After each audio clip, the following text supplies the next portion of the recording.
पाक फौज का ऑपरेशन गजब लिलहक जारी। कंधार एयरफील्ड की ऑयल डंप साइट्स पर पाक फौज के मौसर हमलों की वीडियो जारी। वीडियो में हमलों से पहले और बाद के मनाजिर वाज़े। सिक्योरिटी राय के मुताबिक oil storage sites Afghan Taliban और दहशतगर्द तंजीमें अपनी मजमूम कार्रवाइयों के लिए इस्तेमाल कर रही थीं। पाक अफवाज की कार्रवाइयों में अफगान तालिबान रजीम के हलाक कारिंदों की तादाद 663 हो गई, 887 जख्मी हो चुके। वज़ीर इत्तलात अता तारड़ ने नई तफसीलात जारी कर दी। फोर्सेज ने कार्रवाइयों में 249 चौकियाँ तबाह की, 44 पर कब्जा किया, 224 टैंक, बख्तरबंद गाड़ियाँ और तोपें भी तबाह की गईं। अफगानिस्तान भर में दहशतगर्दों और उनके मुआवनीन के 70 मकामात को फ़ज़ाई हमलों में निशाना बनाया गया। काबुल में 313 कोर के एम्यूनेशन डंप को मौसर अंदाज में तबाह किया गया। अमेरिका ने ईरान पर हमले के लिए B-2 बमबार तैयारे रवाना कर दिए। अमेरिकी सेंट्रल कमांड ने सोशल मीडिया पर जारी पैगाम में कहा कि B-2 बमबार तैयारे रवाना करने का मकसद ईरानी हुकूमत से लाहक खतरे को ख़त्म करना है। मुस्तकबिल में ईरान की दोबारा ताकत बहाल करने की सलाहियत को भी ख़त्म कर देंगे। अमेरिका का मशरिक़ वस्ता में मज़ीद 2200 मैरीन्स तैनात करने का भी ऐलान। अमेरिका का ईरान के जजीरा खार्क पर फौजी हदाफ तबाह करने का दावा। अमेरिकी सदर ने खुद सोशल मीडिया पर बयान में कहा, ईरान के ताज जेवर खर्ब जजीरा में हर फौजी हदफ को मुकम्मल तौर पर मिटा दिया। ईरान के मशरिक़ वस्ता पर कब्जे के मंसूबे नाकाम हो गए। फेक न्यूज़ मीडिया ईरान में अमेरिकी फौज की अच्छी कारकर्दगी की रिपोर्टिंग नहीं कर रहा। ईरान मुकम्मल तौर पर शिकस्त खा चुका है और मुआहिदा करना चाहता है, लेकिन ईरानी मुआहिदा ऐसे नहीं जिसे मैं कबूल करूं। मीडिया से गुफ्तगू में अमेरिकी सदर ने कहा, आबनाए हॉर्मज़ में अमेरिकी नेवी जल जहाज़ों को तहफ़्फ़ुज़ देगी। ईरान में अमेरिका और इसराइल के मकासद मुख्तलिफ हो सकते हैं। रूसी सदर ईरान की थोड़ी बहुत मदद कर रहे हैं। पुतिन अमेरिका को यूक्रेन का मददगार समझते हैं। हथियार डालकर जो रह गया है उसे बचा लें, ट्रंप का तेहरान को मशवरा।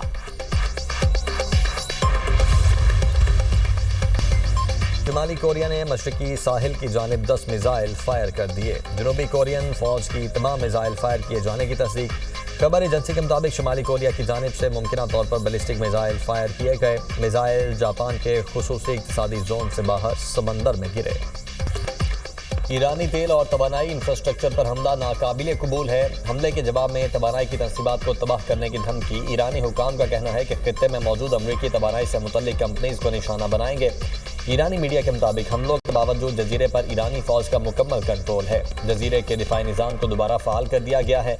हमलों के बावजूद जजीरे की तेल तनसीबात को नुकसान नहीं पहुँचा। जजीरा खार्ग ईरान के साहिल से तकरीबन 15 नॉटिकल मील पर वाक़ है। ईरान की खाम तेल की बरामदात का 90% हिस्सा जजीरा खार्ग से गुजर कर जाता है। बड़े टैंकर्स खाम तेल जजीरे तक लाते हैं। यहाँ से खलीज फारिस और आबनाए हॉर्मज़ के रास्ते अक्सर चीन तक जाते हैं। खार्ग जजीरे तक रसाई मुनक़ते होने से ईरानी मईशत को शदीद नुकसान पहुँचेगा।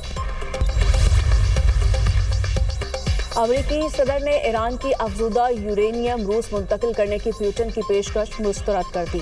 अमेरिकी मीडिया के मुताबिक रूसी सदर की पेशकश तेहरान के खिलाफ जंग के खात्मे के मुआहदे का हिस्सा थी। रूसी सदर ने अमेरिकी सदर को पेशकश रवां हफ्ते फोन कॉल पर की थी। रूसी सदर पुतिन का कहना था, ईरान का 60% अफजूदा यूरेनियम रूस मुंतकिल कर दिया जाए ताकि जंग खत्म की जा सके।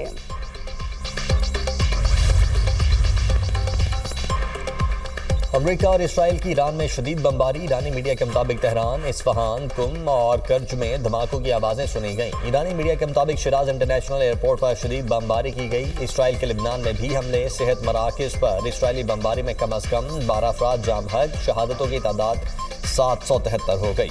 अक़वाम मुत्तहिदा के मुताबिक इसराइली हमलों के बाद से अब तक लिबनान में 8,22,000 से ज़ायद अफराद बेघर हो चुके। ताज़ारान इनकलाब ने इसराइल और अमरीका के 5 ड्रोन तबाह कर दिए। फ़ज़ाई दिफाई कार्रवाइयों में बैटर 4 हरमास MQ-9 को तबाह किया गया। जंग के आगाज़ से अब तक 114 मुख्तलिफ ड्रोन्स को तबाह किया गया है। ईरान का हिज़्बुल्लाह के साथ मिलकर इसराइल पर हमलों की 48वीं लहर का आगाज़। तल अवीव में 20 धमाके, मुतादिद मुकामात पर आग लग गई। ईरान का बहरीन में अमरीकी बेस को निशाना बनाने का दावा। सऊदी अरब की प्रिंस सुल्तान एयरबेस पर हमला। अमरीकी अखबार के मुताबिक हमले में 5 अमरीकी रिफ्यूलिंग तैयारों को नुकसान पहुंचा। सऊदी वजारत दिफा के मुताबिक मुल्क के मशरकी इलाके में एक ड्रोन को तबाह कर दिया। इराकी दारुल हुकूमत बगदाद पर भी हमलों का सिलसिला जारी। बगदाद में वाक़ अमरीकी सफारत खाने के हेलीपैड पर मिसाइल हमला। इराकी हुकाम के मुताबिक हमले के बाद सफारत खाने से अहाते से धुआं उठता देखा गया। दुबई में ड्रोन हमला नाकाम बना दिया गया। ड्रोन का मलबा गिरने से नुकसान नहीं हुआ। ईरान पर हमलों में 1348 शहरी शहीद, 17,000 से ज्यादा जख्मी हुए। लिबनान पर इजरायली हमलों में 717 अफराद जाँ बहक, 1793 जख्मी हुए। रूसी मीडिया ने ईरान अमरीका इसराइल जंग में नुकसान से मुतल्लिक रिपोर्ट जारी कर दी। रिपोर्ट के मुताबिक ईरानी हमलों में इसराइल में 15 अफराद हलाक, 2,975 जख्मी हुए। जंग में 15 अमरीकी हलाक, 140 जख्मी हुए। हालिया कशीदगी में एक फ्रांसीसी हलाक, 6 जख्मी हुए। मुत्तहिदा अरब अमारात और कुवैत में 6 अफराद, शाम में 4 अफराद मारे गए। ओमान में 3, बहरीन और सऊदी अरब में 2 अफराद जाँ बहक हुए। इराक पर हमलों में 22 अफराद जाँ बहक, 30 जख्मी हुए।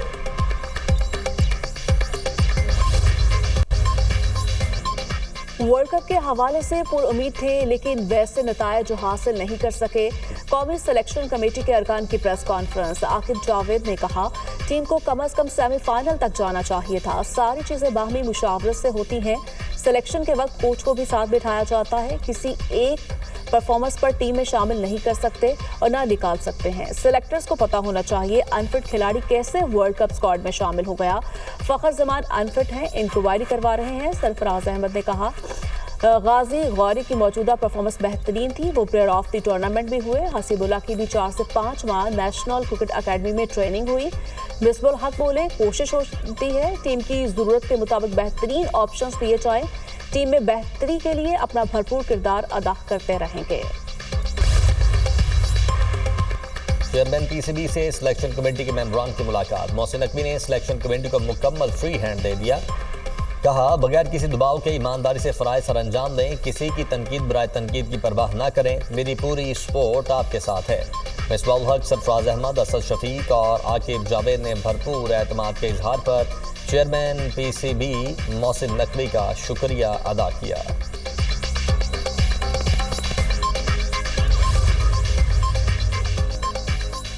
यूरोपीय रहनुमाओं की रूसी तेल की बरामदात पर आयद पाबंदियों में नरमी के अमरीकी फैसले की मुखालिफत।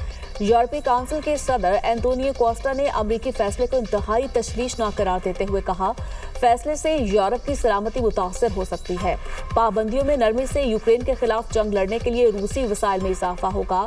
यूक्रेन के सदर व्लादिमीर ज़ेलेंस्की ने न्यूज़ कॉन्फ्रेंस में कहा, इकदाम से रूस को $10 अरब का फायदा पहुंच सकता है। इससे अमन में मदद नहीं मिलेगी। फ्रांसीसी सदर का कहना है कि आबनाए हॉर्मस की बंदिश का ऐलान किसी भी सूरत पाबंदियां हटाने का जवाब नहीं बनता। कनाडा के वज़ीर-ए-आज़म ने रूस पर पाबंदियां बरकरार रखने की हिमायत की थी।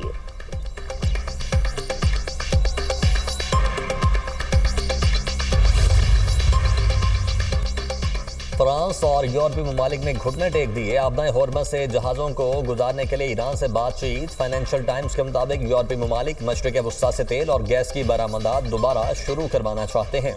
ईरान से मुज़ाकरात अभी इब्तदाई मरहले में हैं। रॉयटर्स के मुताबिक फ्रांस आबनाए हॉर्मस को महफूज बनाने के लिए बैनुल-अक़वामी इत्तेहाद बनाने की कोशिश कर रहा है। फ्रांस का टैंकर्स की हिफाजत के लिए जंगी जहाज़ों के साथ स्क्वाड्रन प्लान पर यूरोपीय, एशियाई और खलीजी ममालिक से रब्ता है। 2024 में यूरोपीय यूनियन को दरामद तकरीबन 6.2% खाम तेल आबनाए हॉर्मस से गुजर कर आया। यूरोपीय यूनियन की जानिब से दरामद 8.7% LNG भी आबनाए हॉर्मस के रास्ते पहुंची।